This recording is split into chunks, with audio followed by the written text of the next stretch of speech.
dagaallo aad u qaraar ayaa maanta ka qarxay magaalada Garowe ee caasimadda Puntland halkaas oo ay maalmihii la soo dhaafay ka jirtay xiisad u dhaxaysa ciidanka amar qaata madaxweynaha Puntland Siciid Cabdullaahi Dani iyo ciidanka mucaaradka diidan qorshaha Dani.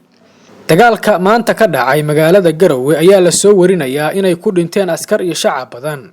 Dagaalkan ayaa geystay khasaare xooggan. Gaadiid dagaal ayaa lagu kala furtay, kuwa kalena waa lagu gubay. Dagaalka oo ahaa mid aad u xooggan.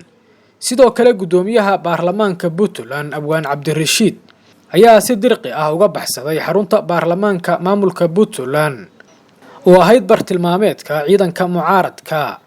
Halkaas oo gudoomiyaha baarlamaanka Puntland ka waday damaca Siciid Cabdullaahi Dani ee dastuur furidda. Sidoo kale xarunta madaxtooyada Garowe oo aan ka fogeyn aaga dagaalka ayaa lagu garaacay tiro madaafiic ah halkaas oo uu isaga guuray hogaamiyaha maamulka Puntland Siciid Cabdullaahi Dani oo u guuray xerada ciidan ee Konton-iyo-afraad halkaas oo ay ku ilaalinayaan ciidan tiro badan sida muuqata. Dagaalka maanta ka dhacay Garowe oo maalmahan la hadal hayay ayaan haysan xal iyo dariiq uu ku joogsan karo iyadoo uu hogaamiyaha maamulka Puntland Siciid Cabdullaahi Dani amray inay dhammaan ciidanka Puntland ku soo xaroodaan magaalada Garowe oo uu sheegay in la doonayo in la qabsado madaxtooyada.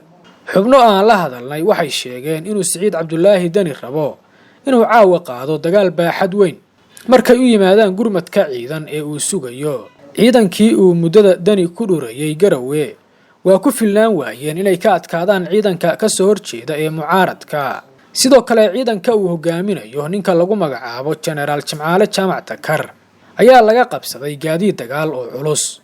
General Jimcaale oo hogaaminaya ciidanka mucaaradka ayaa haysta awood ciidan oo xooggan.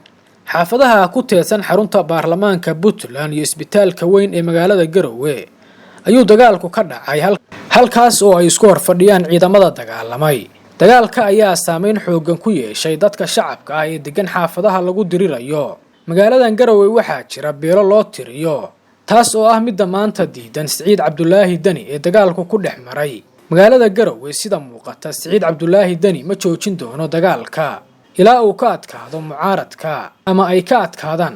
Sidoo kale ciidanka mucaaradka ee ka amar qaata General Jimcaale ayaa helay gurmad ciidan oo xoog leh oo uga yimid gudaha magaalada Garowe iyo tuulooyinka u dhow. Waxaana macquul ah inuu dagaalka magaalada Garowe isku bedelo hab qabiil iyadoo ay beesha degan magaalada Garowe intooda badan diidan yihiin Dani. Sidoo kale shacabkii ayaa isaga qaxay magaalada Garowe ayagoo naftooda kala baxsanaya dagaalada halkaas ka socda. Lamana oga waxa uu ku dhamaan doono dagaalkan u dhaxeeya ciidanka ka amar qaata mucaaradka iyo ciidanka Siciid Cabdullaahi Dani uu amro. Intaas ayaan ku soo koobaynaa wararkii ugu dambeeyay ee magaalada Garowe.